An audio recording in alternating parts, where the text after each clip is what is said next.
जय श्री राम सभी साथियों को। तो आइए शुरू करते हैं रामचरितमानस बालकांड दोहा नंबर 4। यहाँ तुलसीदास जी सच्चे भाव से दुष्टों को भी प्रणाम करते हैं।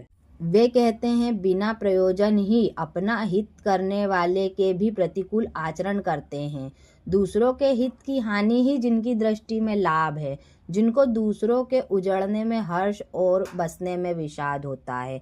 अर्थात जो लोग बिना किसी कारण के केवल अपना ही स्वार्थ देखते हैं, उनका व्यवहार भी दूसरों के प्रति विरोधी होता है। जो दूसरों का भला करना उन्हें अच्छा नहीं लगता, बल्कि दूसरों का नुकसान ही उनके लिए लाभ होता है। ऐसे लोगों को दूसरों के उजड़ने में खुशी मिलती है, और जो कोई अगर बसता संवरता है, तरक्की करता है, उन्हें देखकर उसे बहुत दुख होता है। जहाँ कहीं भी भगवान विष्णु और शंकर के यश का वर्णन होता है, वहीं वे लोग बीच में बाधा डाल देते हैं। दूसरों की निंदा करने में वे बड़े साहसी बन जाते हैं, मानो सहस्त्रधारी योद्धा हों।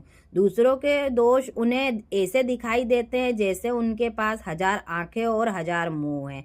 ऐसे लोग भगवान के गुणों का बखान भी सहन नहीं कर पाते। वे सद्गुण देखने के बजाय हर समय दूसरों की कमियां खोजने में ही लगे रहते हैं। जिस तरह एक मक्खी घी में गिरकर घी को खराब कर देती है और स्वयं भी मर जाती है, उसी तरह दुष्ट लोग दूसरों के अच्छे भले बने बनाए काम को बिगाड़ने के चक्कर में अपना ही नुकसान कर बैठते हैं। दुष्ट व्यक्ति दूसरों को हानि पहुंचाने में अपना हित भी नहीं देखते। उनका स्वभाव ऐसा होता है, वे स्वयं नष्ट होते हैं और दूसरों का भी नुकसान कर देते हैं।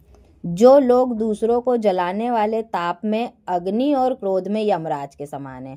अर्थात कुछ लोग इतने क्रोधी और घमंडी होते हैं कि उनका गुस्सा आग जैसा होता है, यानी उनका स्वभाव बहुत कठोर और नुकसान पहुंचाने वाला होता है। पाप और अवगुण रूपी धन में कुबेर के समान धनी है। अर्थात कुबेर धन के देवता है। यहाँ कहा गया है कि ये लोग अच्छे गुणों में नहीं, बल्कि पाप और बुरी आदतों में अमीर होते हैं, जिनकी बढ़ती सभी के हित का नाश करने के लिए केतु पुच्छल तारे के समान है।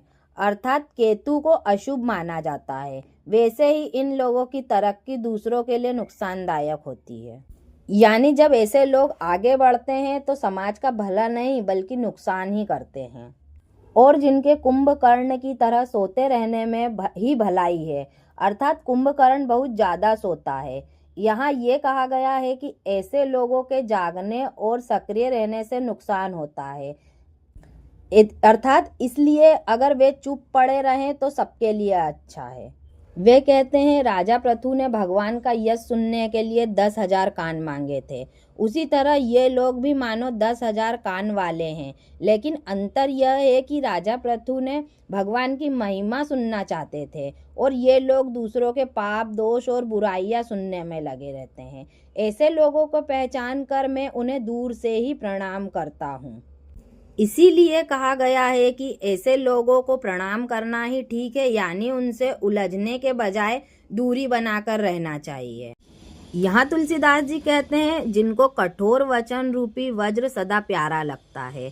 अर्थात कुछ लोगों को मीठी और भली बात कहना अच्छी नहीं लगती, उन्हें कड़वे चुभने वाले शब्द बोलना ही अच्छा लगता है। उनकी बातें वज्र बिजली की तरह कठोर होती है। मतलब यह है कि वे हमेशा दुख देने वाली भाषा ही बोलते हैं। दुष्ट लोगों का स्वभाव ऐसा होता है कि अगर किसी का भला हो रहा हो तो चाहे वह व्यक्ति उसका दोस्त हो, दुश्मन हो या अपना ही क्यों ना हो, वो उससे भी जलने लगता है। ऐसे दुष्ट स्वभाव वाले जन को भी तुलसीदास जी प्रणाम करते हैं। आज की कथा का सार यह है, दुष्ट लोग किसी का भी भला देखकर जलते हैं, इसलिए समझदार व्यक्ति उनसे उलझने के बजाय विनम्र रहकर दूरी बनाए रखता है। जय श्री राम सभी को। आज की कथा को यहीं विराम करते हैं, तो सब मिलकर कहिए राम लक्ष्मण जानकी जय, बोलो हनुमान की जय। श्री राम।